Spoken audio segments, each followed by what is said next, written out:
Yes తెలంగాణలో ఇవాల్టి నుంచి ప్రైవేట్ కళాశాలలు తెరుచుకోనున్నాయి. 900 కోట్ల బకాయిలు విడుదల చేసేందుకు రాష్ట్ర ప్రభుత్వం అంగీకరించింది.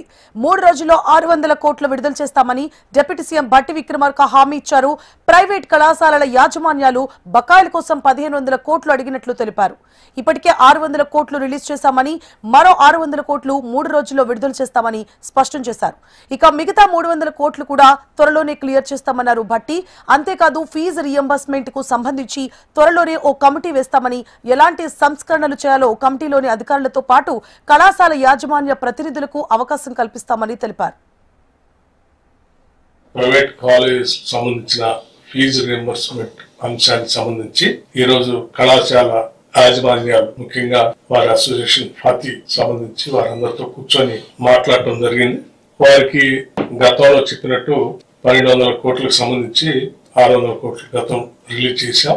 ఇంకో 600 కోట్లు రిలీజ్ చేయమని అడిగారు. ఈ నెలలో దానికి సంబంధించి వెంటనే 2-3 రోజుల్లో వాటి పరిష్కారం చేస్తూ అదనంగా ఇంకో 300 కోట్లు కూడా, అంటే మొత్తంగా 1500 కోట్లకు సంబంధించి వారు అడగటం జరిగింది. తప్పనిసరిగా వాటిని పరిష్కారం చేసే దిశలో ఒక యాక్షన్ ప్లాన్ కూడా ప్రకటించి వారికి చెప్పడం జరిగింది. దీన్ని సానుకూలంగా వారు కూడా స్పందించి అర్థం చేసుకొని ఇప్పటికే వారు కళాశాల బంద్ సంబంధించి 3వ తారీఖు నుంచి ప్రకటించి బంద్లో పెట్టినటువంటి వ్యవస్థని భవిష్యత్తులో ఆ బంద్ను కంటిన్యూ చేయాలనుకున్నటువంటి ఆలోచన కూడా ఈ చర్చల ద్వారా తీసుకున్న నిర్ణయం ద్వారా వారు విరమించుకోవటమే కాకుండా వారు అనుకుంటున్నటువంటి 8th నాడు ప్రపోజ్ చేసుకున్న ఫ్యాకల్టీ మీటింగ్ కానీ, లేకపోతే 15th నాడు స్టూడెంట్స్ తో పెట్టుకున్నటువంటి మీటింగ్ కానీ, వీటన్నిటిని కూడా విరమించుకుంటున్నట్టుగా వారందరూ ఈ ప్రకటించిన తర్వాత ఈ అసోసియేషన్ వారు చెప్పడం జరిగింది.